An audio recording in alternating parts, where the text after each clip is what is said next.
আজকে আমি একটি গল্প বলবো।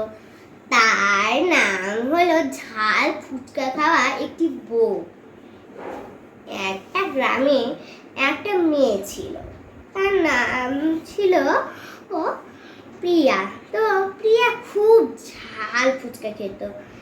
সে বিয়ের আগে পর্যন্ত খেয়েছিল। তো বিয়ে হয়ে গেছে তার এবার তার শাশুড়ি মা তাকে ভালো লাগতো না, মানে ব্যবহারটা ভালো লাগতো, যে সে প্রতি এটা ভালো লাগতো না যে সে সবসময় কি ফুচকা খাবে, ফুচকা ছাড়া সে কি কিছু খাবে না, ঝাল ফুচকাই খাবে। কি শুধু ঝাল ফুচকা খেয়ে তো নষ্ট হবে টাকা কারণে। কিন্তু প্রিয়া আবার কার কথা শোনে, শুধু ঝাল ফুচকা ঝাল ফুচকা।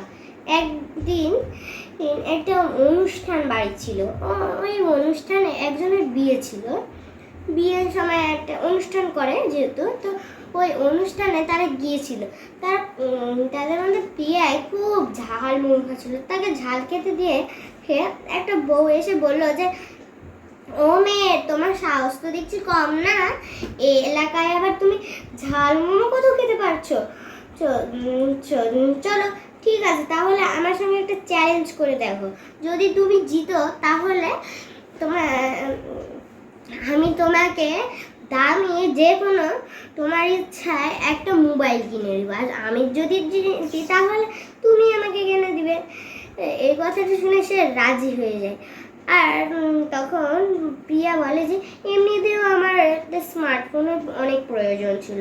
সেই বউটা বলে যে, হ্যাঁ হ্যাঁ, আমার কাছে তো টাকাই নেই, তোমার টাকা দিয়ে না আমি কিনবো। এই অপমান করে সেই বউটা চলে যায়।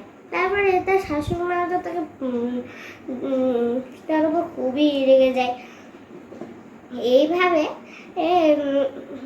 আবার কিছুদিন পর তারা আবার একটা রেস্টুরেন্টে যায়। কাকিমাটা বলেছিল যে সামনের একটা রেস্টুরেন্টে গিয়ে রবিবার নাকি চ্যালেঞ্জ করবে। রবিবার হয়ে গেল, দিয়ে ওই রেস্টুরেন্টে গেল সবাই।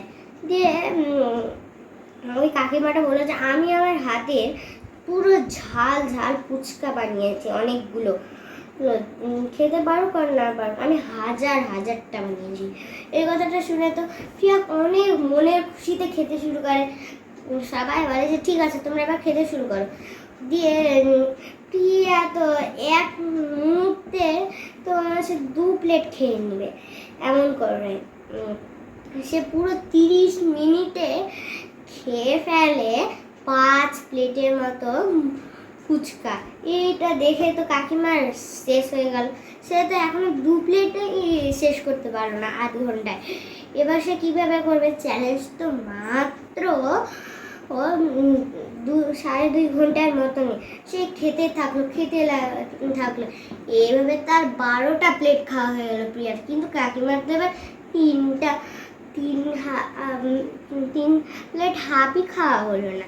এবার কাকিমা হার মেনে গেল, আর তাকে একটা স্মার্ট এবং দামি একটা মোবাইল দিতে হলো। আর কাকিমা নিজের উচিত শিক্ষাটাও পেয়ে গেল। তাই আমরা এই গল্পটা থেকে এই উপযুক্ত শিক্ষাটা পেলাম যে কাউকে কিছু না জেনে শুনে অপমান করা উচিত নয় একদমই।